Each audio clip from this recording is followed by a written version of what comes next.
My husband is in Paris with his lover while I'm at our daughter's wedding. He texted, stuck at a conference, can't make it.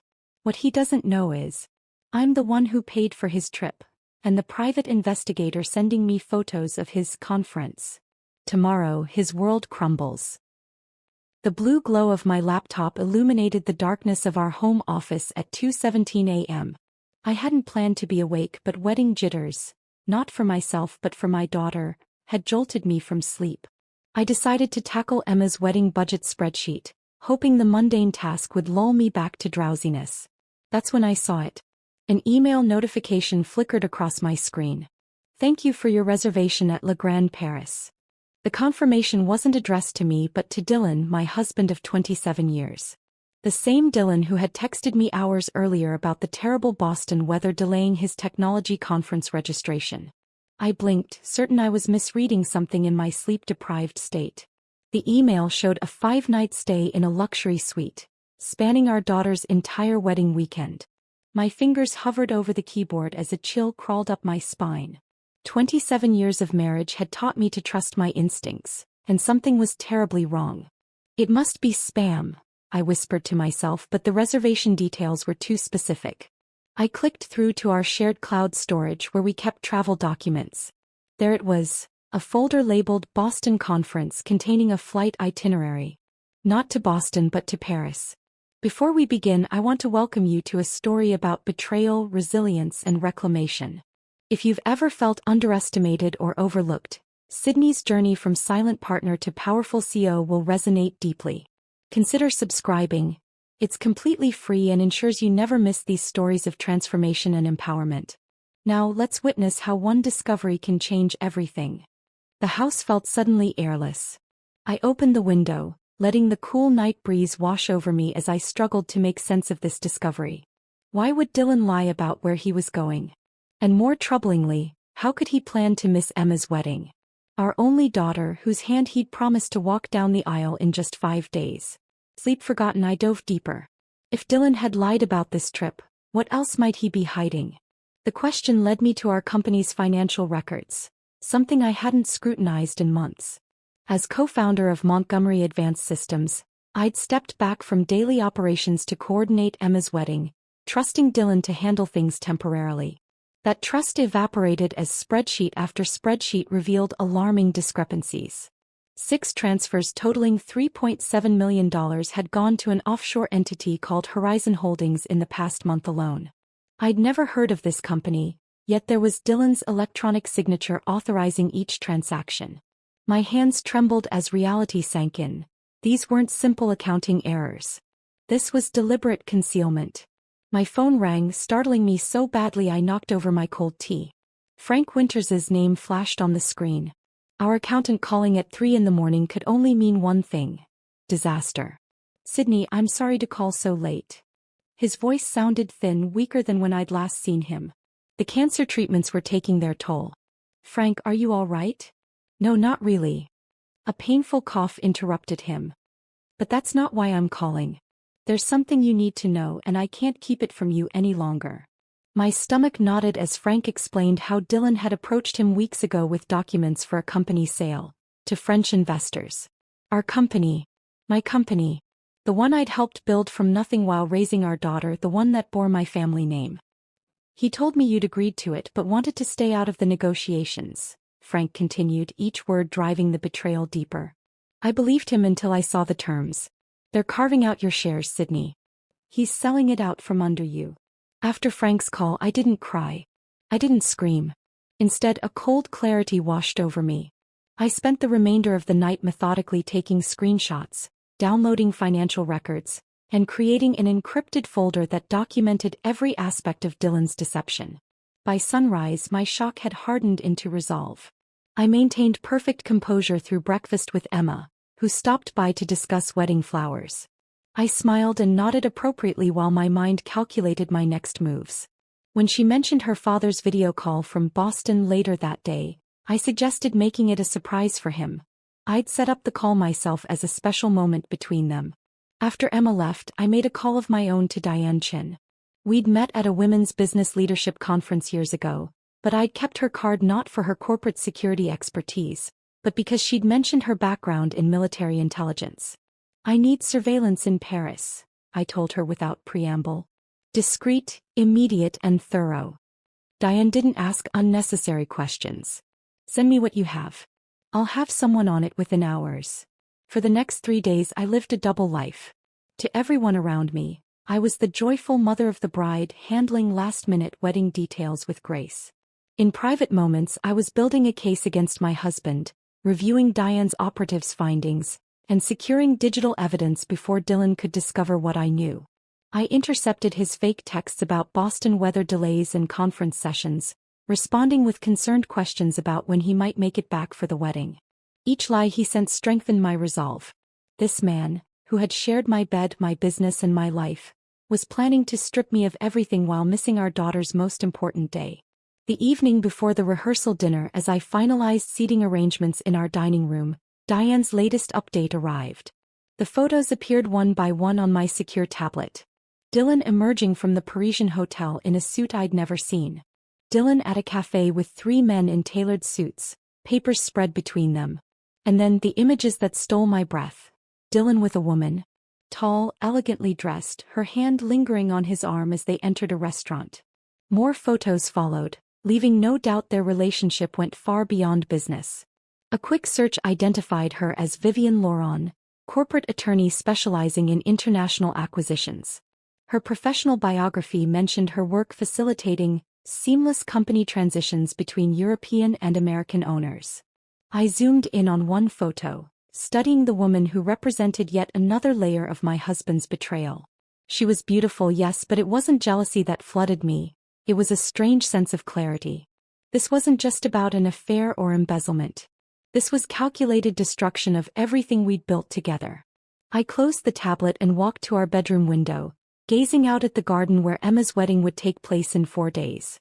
27 years of marriage, 25 years building our company and 24 years raising our daughter. All of it now shadowed by lies. But as I watched the sunset paint our garden in gold, something unexpected bloomed inside me. Not despair but determination. Dylan believed I was safely distracted by wedding preparations while he dismantled our life. He had no idea that his silent partner was no longer silent. Tomorrow, Emma's rehearsal dinner would proceed perfectly. I would toast to love and loyalty while secretly continuing to build my case. And when Dylan finally returned, believing his plan executed flawlessly, he would discover that I had designed a plan of my own. One that would save our company, protect our daughter, and show him precisely who he had underestimated all these years. I picked up my phone and texted him back, "We all miss you terribly. Emma's going to be so beautiful. I wish you could be here sooner." I added a heart emoji and pressed send, smiling for the first time all day. Let him think I was still in the dark. The light I was bringing would be blinding enough when the time came. Morning light filtered through the ivory curtains of Emma's childhood bedroom as I pinned the last pearl into her intricate updo. Outside, wedding vendors bustled across our property, transforming the garden into the fairy tale setting my daughter had dreamed of since she was small. "Mom, my hands won't stop shaking," Emma whispered, her reflection meeting mine in the antique vanity mirror we'd refinished together when she was 16. I squeezed her shoulders gently. "That's just all the love in you trying to escape," I said, the tenderness in my voice genuine despite the storm raging inside me. My phone buzzed on the dresser. Another message from Dylan. I checked it while pretending to adjust Emma's veil. Asterisk flight delayed again. Boston airport chaos. Don't think I'll make the ceremony. Have someone record it. So sorry. Asterisk. The practiced lie made bile rise in my throat. I'd received Diane's morning update an hour earlier. A photo of Dylan having breakfast at his Paris hotel. The newspaper on his table clearly showing today's date. In the background, the unmistakable silhouette of Vivian Laurent waiting by the door. "Dad just texted," I told Emma, keeping my voice steady.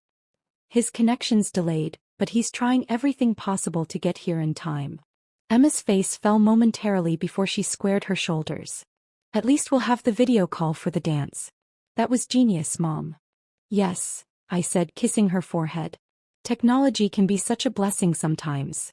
Between final makeup touches and the bridesmaid's champagne toast, I slipped into my study to upload another batch of financial documents to my secure cloud. My fingers worked rapidly, tagging files that showed Dylan's systematic dismantling of our company's ownership structure. 3 board members had already confirmed their discreet attendance at tonight's reception. All of them old friends who'd invested in our startup decades ago. People Dylan believed would support any decision he made. He'd soon discover how wrong he was. A crisis with the flower arrangements pulled me back to wedding duties. Through it all, the photographer's arrival, the guests gathering in the garden, the string quartet beginning their prelude, I maintained the facade of the overjoyed mother. No one could see the warrior beneath, methodically executing a plan while my daughter celebrated the beginning of her marriage as mine crumbled in secret. "Sydney." My sister Claire rushed toward me, panic in her eyes. The officiant called. His car broke down on the highway. For a moment, wedding chaos provided welcome distraction from my private battle. I calmed Claire, called our family attorney who was a licensed marriage officiant, and resolved the crisis without Emma ever knowing there had been one. Crisis management had always been my specialty, a skill that would serve me well in the days to come. The ceremony passed in a blur of beauty and emotions that were no less real for the deception happening in parallel. My tears watching Emma walk down the aisle on our longtime friend Michael's arm, a last-minute stand-in for her delayed father, were genuine. My daughter deserved this perfect day, and nothing, not even her father's betrayal, would taint it. The reception began as sunset painted the sky in hues of amber and rose. I'd scheduled Dylan's surprise video call during what would have been the father-daughter dance.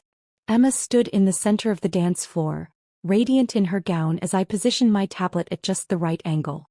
When Dylan's face appeared on the screen, the garden fell silent. Emma's eyes filled with tears. "Daddy, I wish you were here," she said, her voice breaking slightly. "I'm there in spirit, princess," Dylan replied, his performance flawless.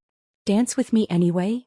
As the music began and Emma swayed with the tablet in her arms, I circled them slowly, my phone camera recording what appeared to be a touching moment.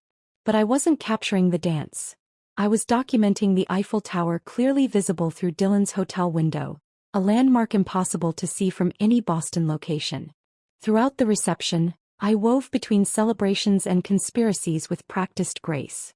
While Emma cut the cake, I slipped away to meet with James Hamilton, our first investor and current board chair. "These documents are legitimate?" he asked, his face grim as he scrolled through my evidence in a quiet corner of the house. "Every file," I confirmed. "Dylan's selling 25 years of our work without authorization or board approval. The deal closes Monday." "Not anymore, it doesn't," James replied, his loyalty to me rather than Dylan instantly clear. "I'll speak with the others tonight." Discreetly. My moment came during the traditional speeches. Standing before our gathered loved ones, champagne flute in hand, I delivered words that moved the crowd to tears. "Marriage, like any worthwhile venture, thrives on equal partnership," I began, looking directly at Emma and her new husband. "It requires transparency, honesty, and the courage to face difficult truths together." My speech wove memories of Emma's childhood with wisdom about lasting relationships. But beneath the touching anecdotes lay carefully crafted phrases that only Dylan would understand.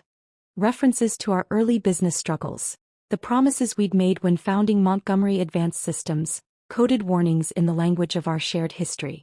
"Remember, darling," I said, raising my glass to Emma though my words were aimed elsewhere, "the strongest foundations are built on truth. Without it, even the most beautiful structures eventually collapse." As dancing resumed and the celebration reached its peak, I retreated to my makeshift command center in the pool house. Here, with one eye on security cameras showing the jubilant reception, I completed my most critical task. My fingers flew across the keyboard, transferring proprietary algorithms and encryption keys to servers that required my personal authentication. Systems Dylan had forgotten existed from our company's early days. "Mrs. Montgomery?" Diane Chen's voice came through my earpiece. "The target is preparing to leave his Paris location. Looks like he's headed to the airport."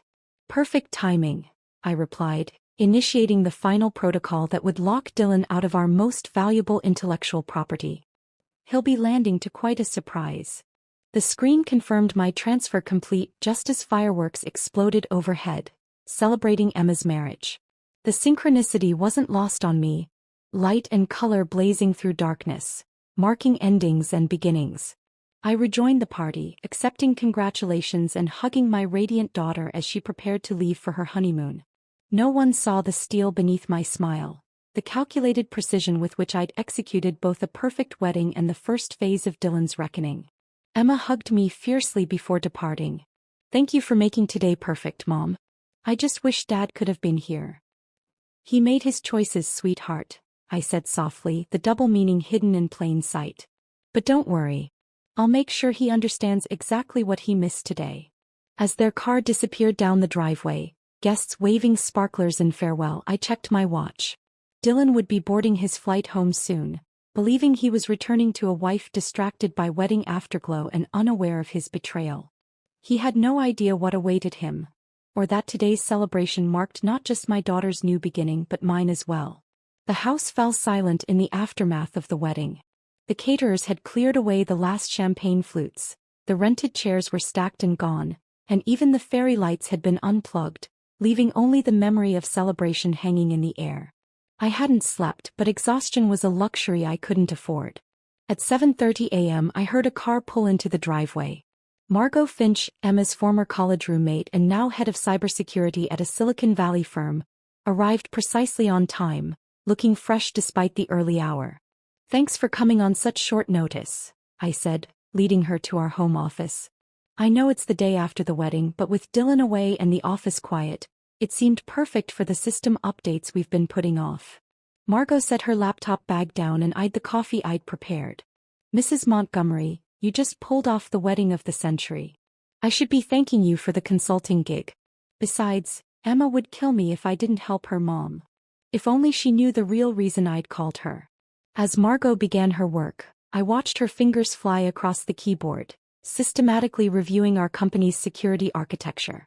She believed she was performing routine maintenance, strengthening firewalls, updating authentication protocols, patching potential vulnerabilities. In reality, she was building my fortress.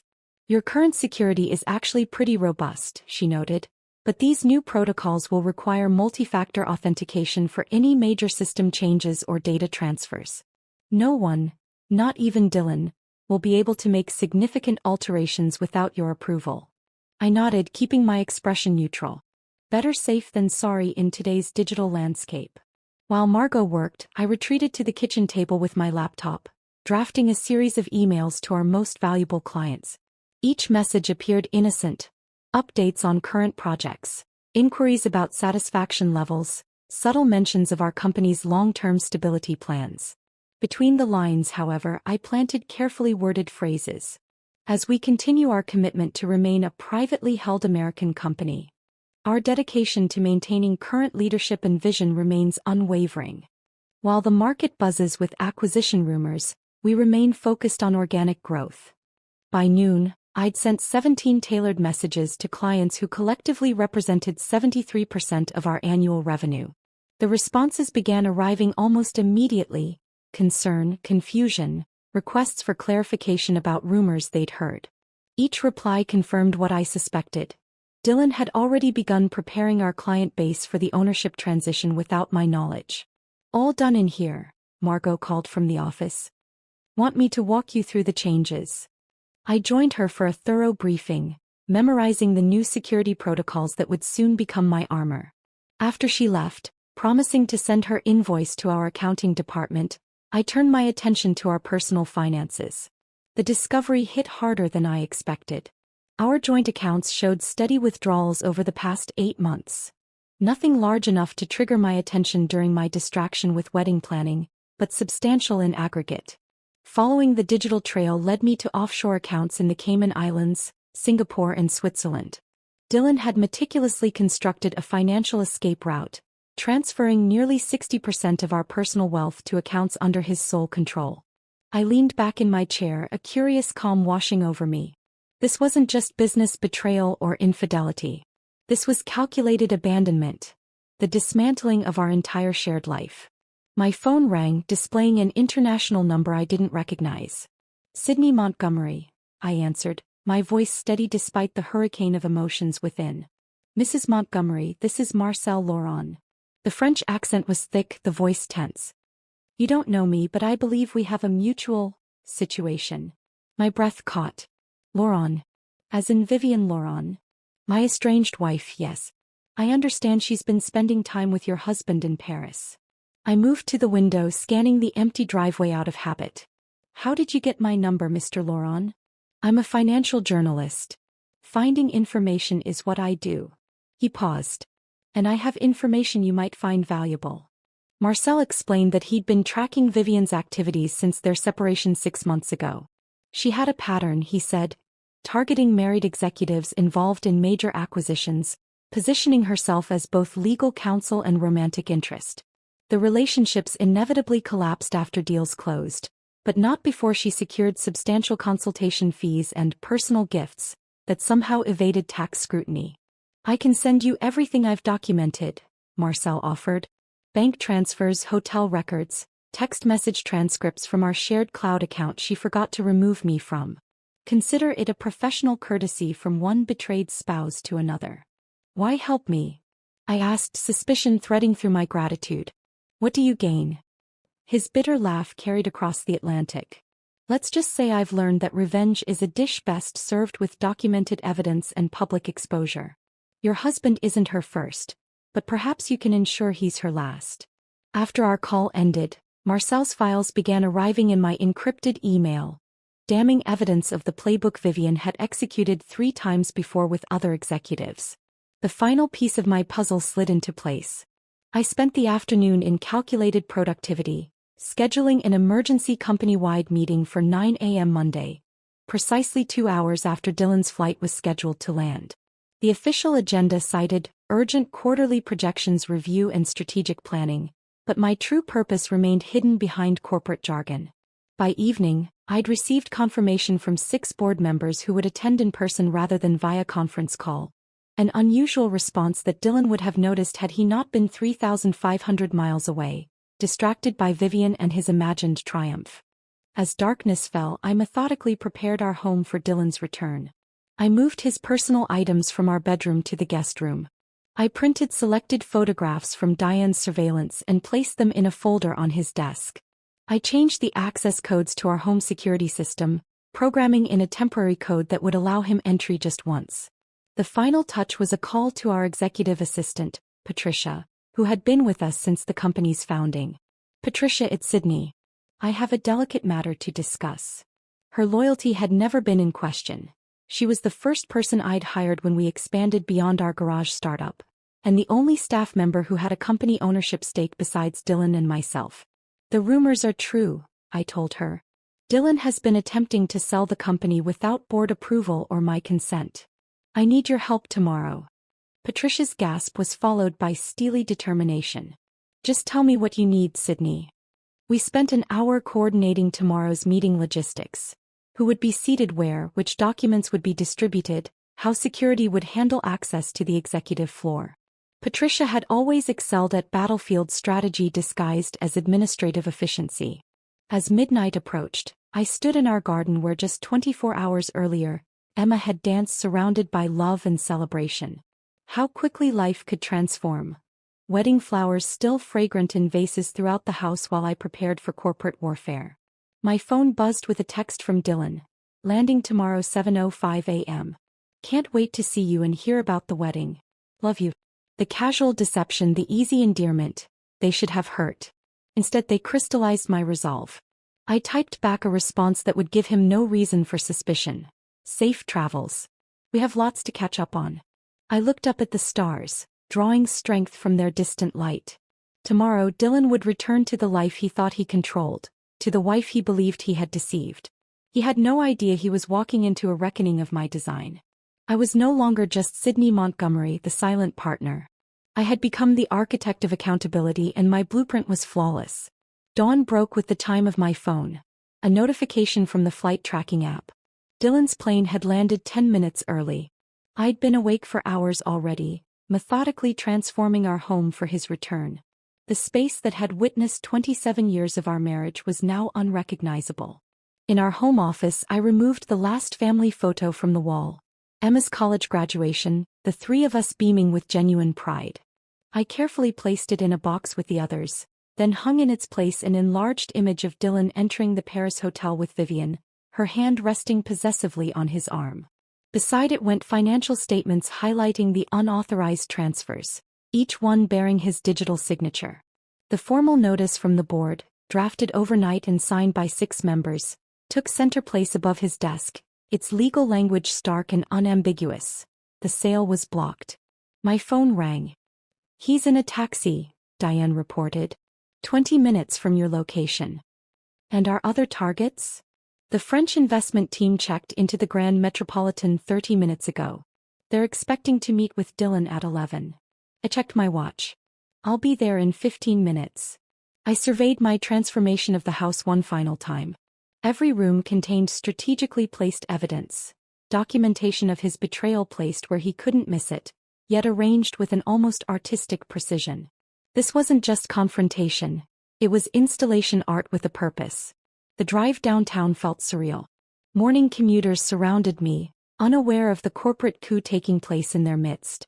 I parked at the Grand Metropolitan and asked for Jean-Claude Moreau at the front desk, using the name Diane had confirmed as the lead investor. Mrs. Montgomery, the silver-haired Frenchman, greeted me in the hotel's conference room, his momentary confusion quickly masked by professional courtesy. "We were expecting your husband." "I'm sure you were," I replied, placing my portfolio on the table. "But as co-founder and equal owner of Montgomery Advanced Systems, I believe I'm better positioned to discuss its future." His colleagues exchanged glances as I removed the first document, my marriage certificate, followed by our company's founding papers showing my 50% ownership. "Gentlemen, I'll be direct. My husband has attempted to sell you something he doesn't fully own, without board approval or my consent. That alone voids any potential agreement." I slid forward a copy of the board's notice. "But there's more you should know before your company invests €230 million in what would ultimately be an invalid transaction." For 20 minutes, I methodically outlined the technological vulnerabilities Dylan had concealed during their due diligence, security flaws in our newest platform that would require millions to correct, patent challenges on 2 key components, and regulatory hurdles he'd deliberately minimized.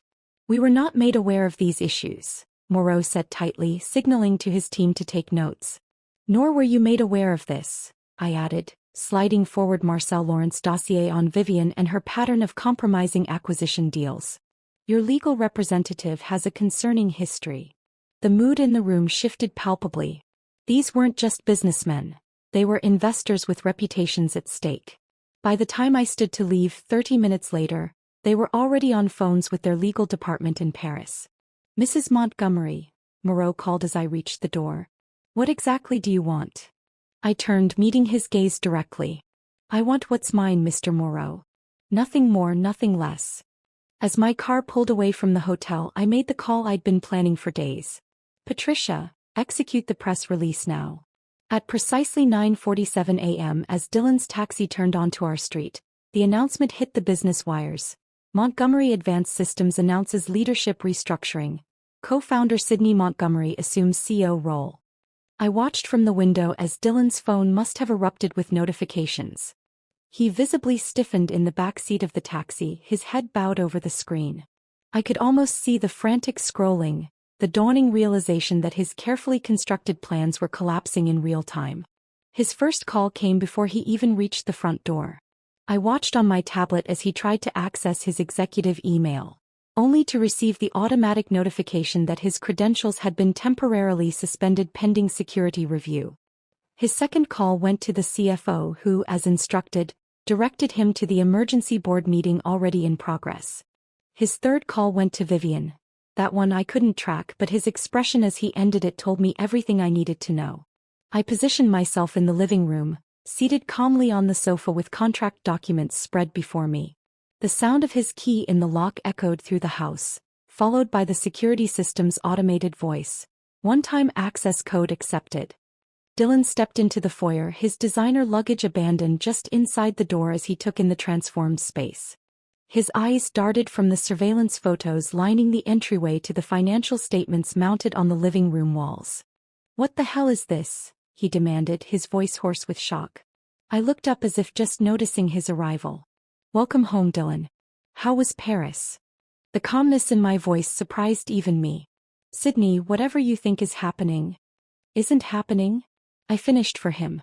The unauthorized sale of our company? Your affair with Vivian Laurent? Your systematic transfer of our personal assets to offshore accounts. I gestured to the evidence surrounding us. It's all quite thoroughly documented. The board has been briefed. The French investors have withdrawn. And as of 10 minutes ago, the tech press is reporting on the company's leadership restructuring. Dylan's face cycled through emotions: shock, anger, calculation, and finally, the beginning of a desperate charm offensive I knew all too well. Sid, baby, you don't understand the pressure I've been under. He moved toward me, hands spread in supplication. The market is changing. The company needed this deal to survive. I was protecting our future. By missing our daughter's wedding? I asked quietly. By transferring millions to accounts I couldn't access?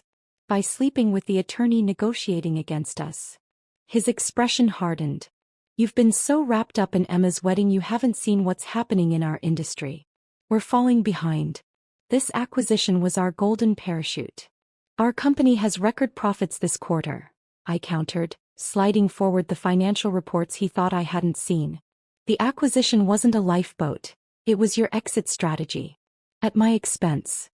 Dylan's composure cracked. You've always been holding me back. Playing the dutiful wife while secretly undermining my vision.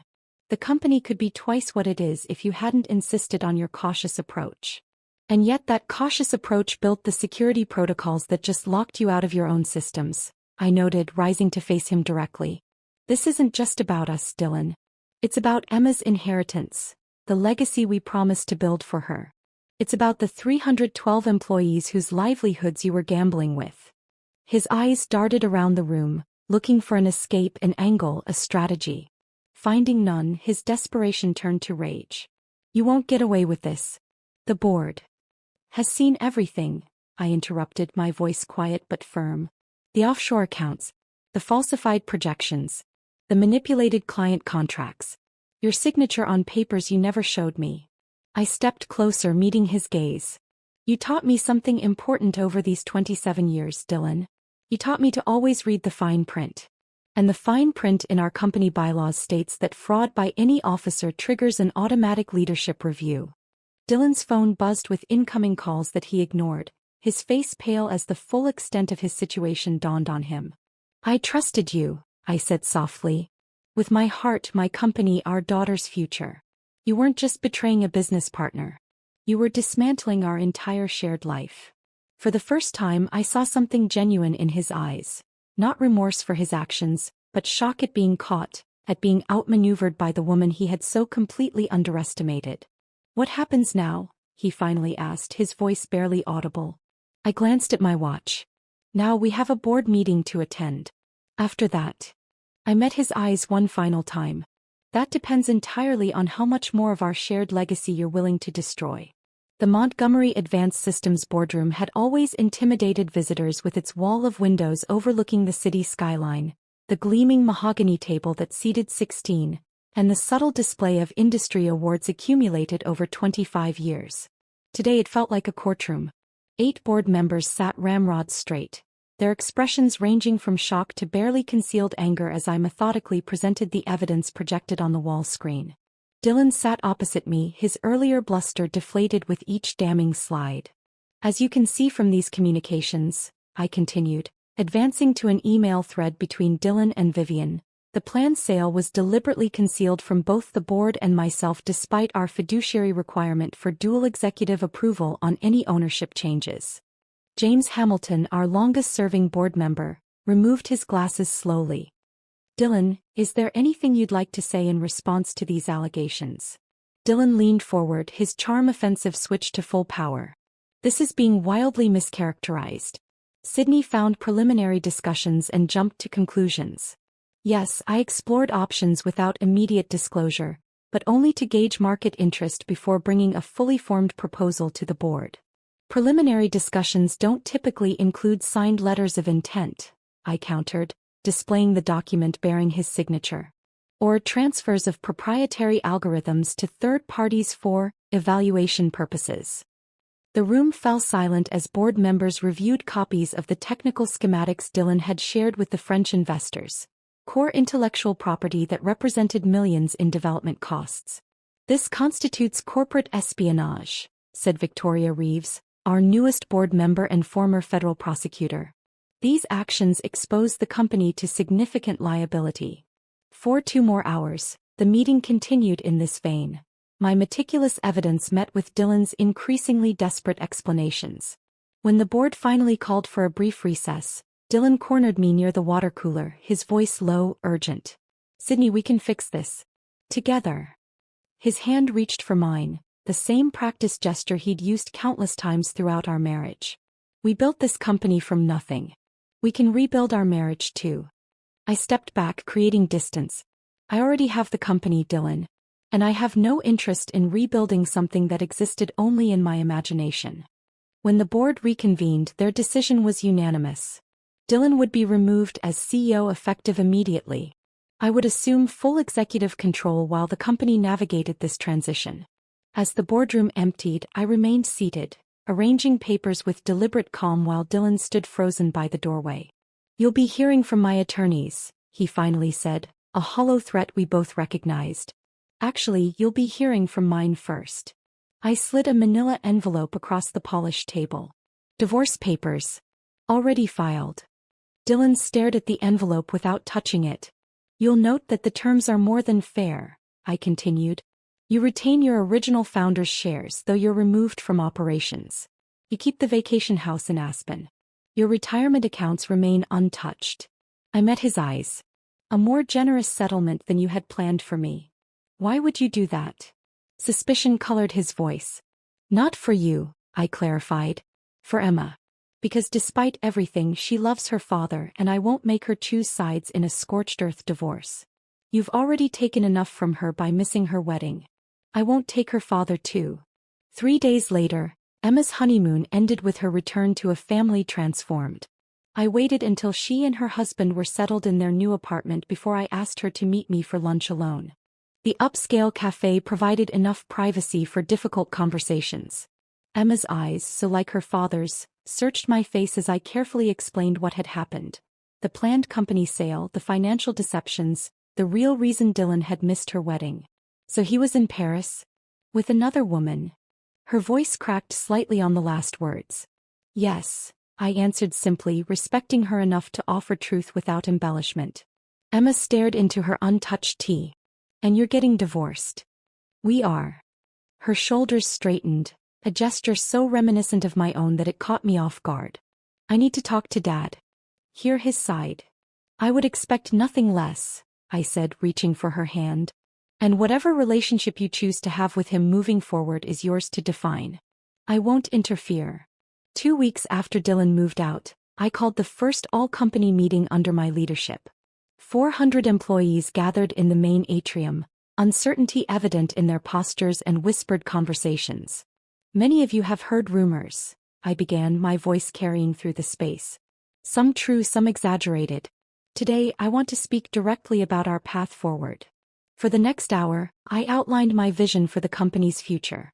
A restructuring that emphasized innovation, collaboration, and recognition of overlooked talent. Patricia, my loyal assistant, was promoted to chief of staff. Mark Chin, a brilliant engineer whose ideas had been repeatedly sidelined under Dylan's leadership, was appointed head of our new advanced research division. "This company was built on the principle that the best ideas can come from anywhere," I told them. "We're returning to that foundation while building something stronger, more transparent, and more inclusive." In the weeks that followed, I worked 18-hour days reimagining the company culture. I replaced the executive boardroom's imposing table with a circular design that eliminated hierarchical seating. I instituted a bi-weekly innovation forum where employees from any department could pitch concepts directly to leadership. I reviewed salaries across departments, correcting imbalances that had disadvantaged primarily female employees. The work provided purpose through the painful aftermath of betrayal. Each night I returned to a home stripped of Dylan's presence, where I was slowly reclaiming spaces that had once been ours and making them distinctly mine. The master bedroom became a sanctuary of blues and grays rather than Dylan's preferred earth tones. The home office transformed into a creative studio where I could sketch product designs like I had in the company's early days. Emma visited weekly, navigating her new relationship with both parents with a grace that made my heart ache with pride. She maintained contact with her father but made her disappointment clear. "He's trying to explain it all away," she told me over dinner one evening.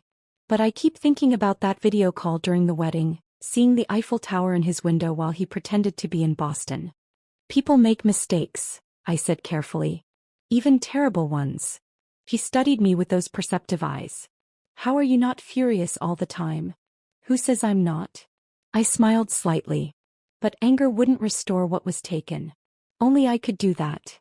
6 months after that fateful wedding weekend, Montgomery Advanced Systems celebrated its 25th anniversary.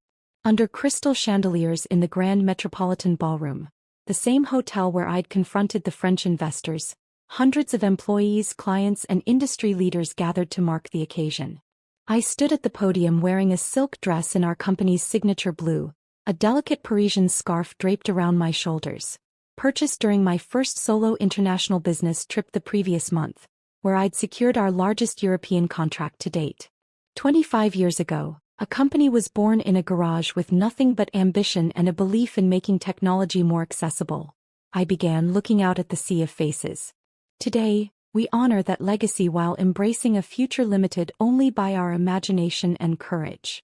As champagne glasses raised in toast, I caught sight of my reflection in the ballroom's mirrored wall, no longer the silent partner, no longer defined by my marriage, but standing firmly in my reclaimed identity. Sydney Montgomery, architect of her own rebirth.